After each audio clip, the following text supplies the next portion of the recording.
Да, се враќаме во студиото. Добро, да ве прашам вака, отприлика разговаравме за причините, за последиците, не толку ќе зборуваме. Може ли да видиме малку за решенија? Значи, да кажам дека зборуваме секогаш за песимистичкото сценарио. Доколку има датум, знаеме што ќе се случува. Ќе почнат преговори и после, како што велите и вие, и таму ќе почнат нашите преговарачки маки, веројатно сладки маки, ќе видиме до кога. Но еве ако немам. Сакам да цитирам еден цитат од колумната на Гордан Георгиев, еве на брзина ќе парафразирам.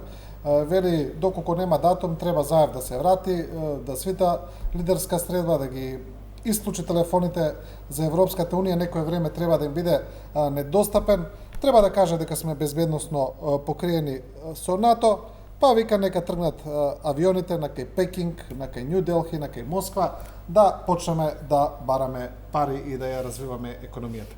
Мислите ли дека тоа е, може би малку радикално, нестандардно решение, но остварлива опција? Дека остварлива опција, колку е позитивна за нас е сосема друго прашање, да ќе дадат пари. И од Турција, и од Пекин ќе дадат пари, од Москва ќе дадат уште повеќе пари. Ама па тие пари ќе бидат врзани со друг тип на последици, ќе бидат врзани со последици на уште поголемо оддалечување од Европската Унија, уште поголемо оддалечување од тие идеали за кои што велиме кога се бориме, кога велиме идеали, накратко кажано, на владење на право и правна држава. Тоа е најелементарната, најсуштинската разлика помеѓу земјите од источниот блок и земјите од западниот блок и концептот на човекови права како центар на правниот систем во кој што се уредени. Значи, дека треба да бидеме луди, треба да бидеме луди. Целосно се согласувам дека некое време би требало да бидат спуштени телефоните за Европска Унија, тоа како треба да бидат спуштени за телефоните, ама тоа не треба да значи трајно или вистинско вртење кон земјите кои што во овој момент ги толкуваме како безбедносна закана во овој регион. Значи, тако големо геополитичко преместување на нашата позиција не е препорачливо. Ама и тоа како треба да се даде на знак дека ваквото однесување на Европска Унија за нас е под стандардите, под очекуваното или разочарувачко, и дека и тоа како ќе падне еланот во најмала рака кај нашата држава за приближување и влегување во тоа семејство. Тоа е на декларативното ниво како би требало, на политичкото ниво како би требало да бидат последиците. А сега треба да бидеме свесни дека евентуалното недоделување на датум утре ќе има како внатрешно политички, така и надворешно политички последици. Внатрешно политичките ќе видат огромна дестабилизација на позицијата на сегашната влада, како што и самиот премиер кажа и пред неколку недели и денеска, недобивањето на датум сериозно ќе ја намали решителноста и посветеноста на добар дел од пратениците кои што гласаа за чекорите кои што треба да бидат направени, па можно и самата влада да дојде во опасност да го изгуби мнозинството поради неостварените ветувања од Европската Унија. Значи, тоа се внатреполитичките последици кои што можат да следат, ама на надворешен план па тоа се и најмалите последици, односно дали во Република Македонија лице А ќе биде премиер или лице Б ќе биде премиер. Доколку дојде до, условно кажано, најлошото сценарио, до целосна промена на политичката сцена на внатрешен план, тоа можеме да бидеме сигурни дека ќе резултира со уште поголемо оддалечување од Европската Унија. Ќе резултира со уште поголемо уназадување на реформите кои што ги започнавме, ќе резултира со обид за негирање на некаква си правна реалност која постои од типот на договорот од Преспа, од типот на договорот со Бугарија, кој што ќе има уште поголеми меѓународно правни последици врз нас, уште поголемо отуѓување и на крај, сакале или не келе, Кина, Турција и Русија ќе ни останат единствен избор, бидејќи сами ќе се доведеме во ситуација да не ги затворат трајно вратите од Европската Унија. Ако тргнеме по пат на агресивно и активно отуѓување од ЕУ и од НАТО. Да.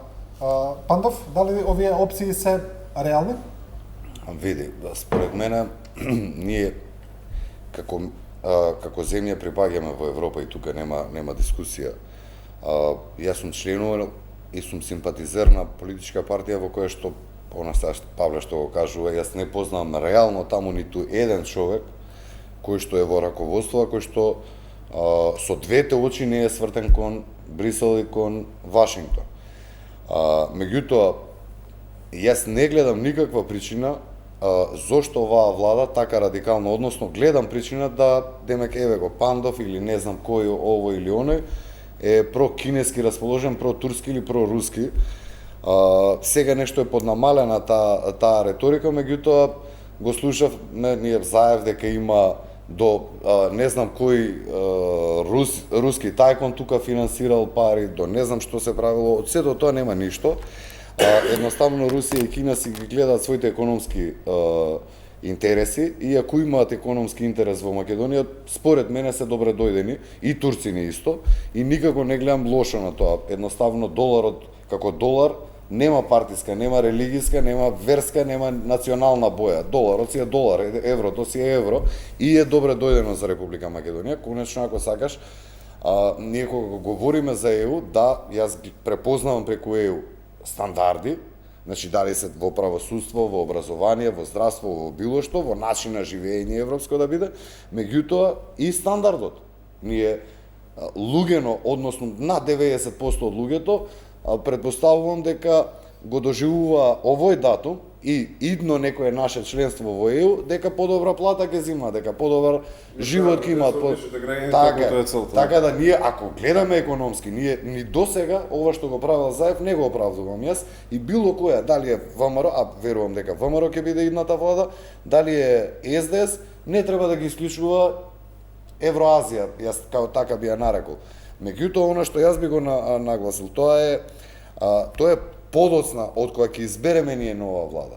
Според мене, оваа влада, ако има доблест, треба ева по примерот на Павле Богоевски, да, кога ќе се вратат сега од Брисел, од и каде и да се веќе Заев и министрите кои што се со него, треба да излезат пред македонските граѓани да кажат дека главната цел за која што ја го добиле мандатот, што правеле се ова што го направиле во овие години, не ја постигнале, и оној шок, разочарување, депресија, апатија, ние не смееме да дозволиме да завладее тотално во Република Македонија, него според мене ние треба да идеме на брзи предвремени парламентарни избори, тоа секако ќе бидат до година, меѓутоа да бидат час поскоро, затоа што сето останато е губење време и расправи кои што предпоставувам од понеделник уште пожестоко ќе бидат во вашето студио и во секој едно студио во собранието.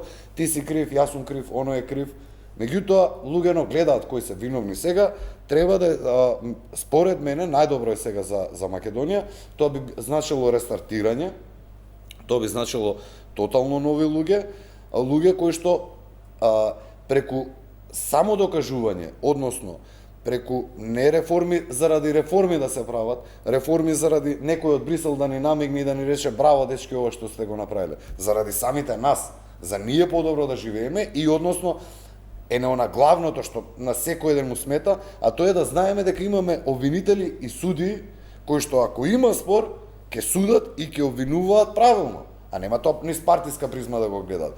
И нормално тоа е еден дел, вториот дел е она кое што мислам дека му е огромен минус на Заев во цел овој период, а тоа е дека изгубија ненормално многу време во привлекување на странски инвестиции и како дај Боже од пролет и полноправна НАТО членка, значи таа нова влада да се растрча и да час поскоро што повеќе како НАТО членка, повторно ќе кажам, да донесе инвестиции во земјава. И тоа е единствениот начин како секој ден во Македонија ќе му се покачи личниот стандард, ќе му се покачи личниот доход, ќе имаме подобар стандард секој ден од нас.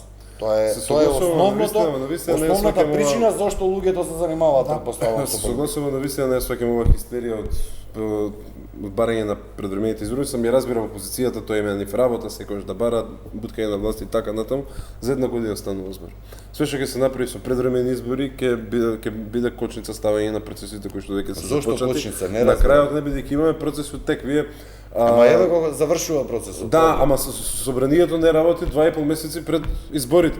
Сите реформи кои што се стави, ако на пример не биде кажано сега дека датум евентуално биде ама од сите е една реформа. Законот за ЈЕ ставено вака. Имаме уште потреба од системот за борба со корупција. Имаме уште потреба од Павле. Нека го донесат законот за јавно обвинителство. Јас не велам законот за јавно обвинителство да не се носи. Тоа е една работа. Така да не се согласувам дека се останато е губење време. Целосно се управа за потребите од темелни реформи во судството, ама исто така цврсто сум уверен дека ВМРО-ДПМН не е партијата која има капацитет да го направи тоа, туку напротив, би му штетила на тој процес и целосно се согласувам од потребата не опозицијата да преземе, да се департизира процесот на криминална правда во оваа држава. Ја веќе неколку пати покренувам една иницијатива по емисиите, се надевам ќе ме поддржите. Јавниот обвинител да биде биран на директни избори. Прв тоа го имам кажам. Значи, да, тоа ќе представува политизирање на процесот. Ајде барем ако веќе бираме и гласаме за јавен обвинител, ќе бираме и гласаме тој што е најстрог во борбата со криминалот. Па нема да познае мои твои политичари, туку ќе познаат дали мене јавноста ќе ме гласа пак на следните избори, односно дали ќе имам осудување, дали ќе имам обвинение, дали ќе се вршам работата. Ние мора не политичката компонента, партиската компонента да ја тргнеме од реформските процеси. Бидејќи најголемата делузија што постои во оваа држава е кога луѓето мислат дека политичност значи исто со партизираност. Не значи. Сите ние сме политички створења по нашата природа. Не сме сите. Не ги застапуваме сите интересите на една или на друга партија во секоја прилика. И поради тоа треба да се стави граница. Што е политичко, што е партиско, а што е процес што не треба да биде чепка ни од политичкото, ни од партиското, односно процесот на криминална правда. Ако може, значи, јас околу изборот на јавен обвинител, мада тоа нема да биде така, али мислам дека сум прв уште кога вие се буневте околу Марко Зврлевски, јас заговарав тоа дека е најдобар начин според мене да републичкиот јавен обвинител се бира на непосредни избори, без малку да се врзат со претседателските избори и тогаш секој еден од нас на него ќе му дадеме мандат од 4 од 5 години, 5 години мислам дека на претседател и на него 5 години. И тој човек е си, меѓутоа, она што јас не се согласувам, а тоа е според мене политиката, партиите, се во животот е персонално. Ако ние сме знаеле дека одреден човек е аболициран или амнестиран, како е правно поправилно, различни работи. Меѓутоа помилуван за криминал од 8 милиони евра или 9 милиони евра беа за глобал. Ако ние, секој еден од нас, го виде тој човек како бара 1 евро за брат му Вице, значи не сме можеле ние, господин Резвановиќ, да очекуваме дека тој човек ќе биде поштен. Невозможно е тоа, едноставно, значи, тој е човек кој што дали сега е непредметно. Јас сакам да верувам и не верувам дека е случајно тој најден за сите овие работи, за сите овие договори претходно кои што ги говоревме и куп други работи. Не случајно беше он избран. Верувам дека во СДСМ има многу покадарни луѓе, има многу попоштени луѓе, има луѓе кои што реално си ја сакаат оваа држава и кои што сакаат да направат добро за државата.